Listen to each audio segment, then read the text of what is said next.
شیعہ community کی پسندیدہ شخصیت، میں ملتمس ہوں قبلہ مولانا سید شہنشاہ حسین نقوی صاحب سے کہ وہ زیب منبر ہوں۔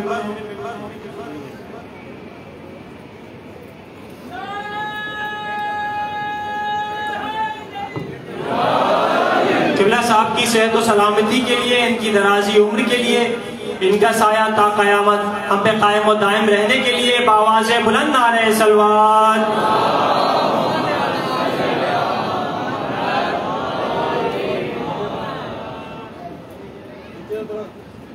قبلہ کی آمد پر امام زمانہ کی حاضری کے لیے اتنا زور سے نعرہ لگائے کہ سرکار امیر المومنین علی ابن ابی طالب علیہ السلام تک اس منڈال کی آواز کا نعرے کی آواز جانی چاہیے۔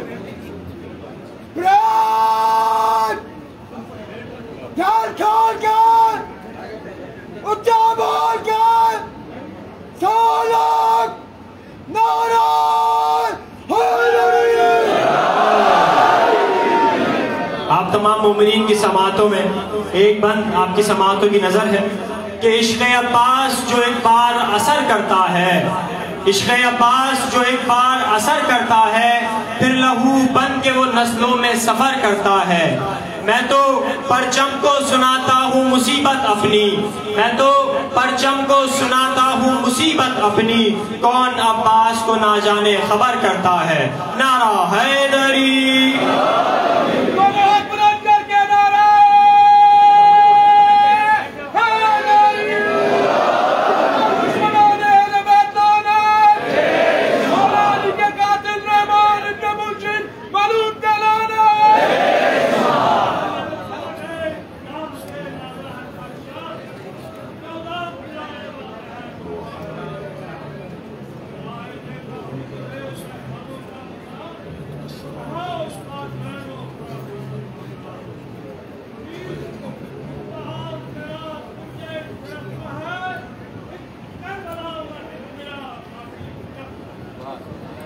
اعوذ باللہ من الشیطان الرجیم، بسم اللہ الرحمن الرحیم۔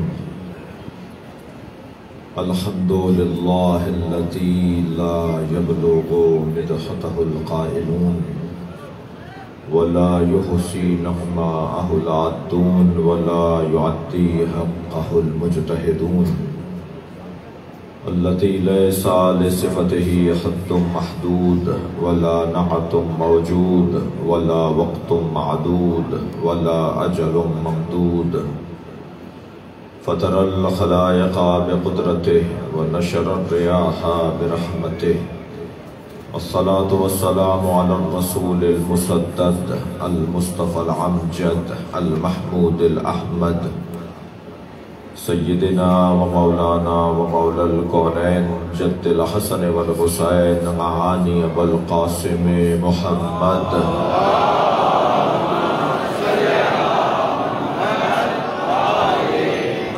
وآلہ الطیبین الطاہرین المعصومین الذین قال اللہ انما یرید اللہ لیذہب عنکم الرجس اہل البیت ویطہرکم تطہیرا۔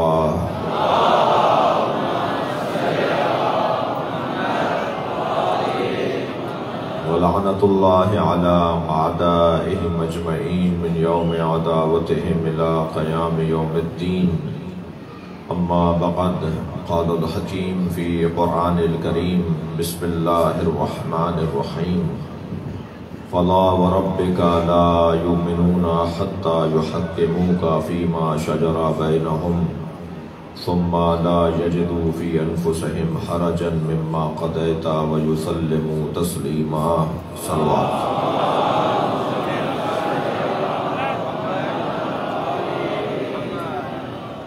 سورہ مبارکہ نساء کی آیہ کریمہ، اللہ اس آیت میں اپنی حاکمیت مصطفیٰ کے حوالے کرنے کا اعلان کر رہا ہے۔ الملک للہ، ملک، مالک، ملکیت اللہ کی ہے۔ العلم للہ، علم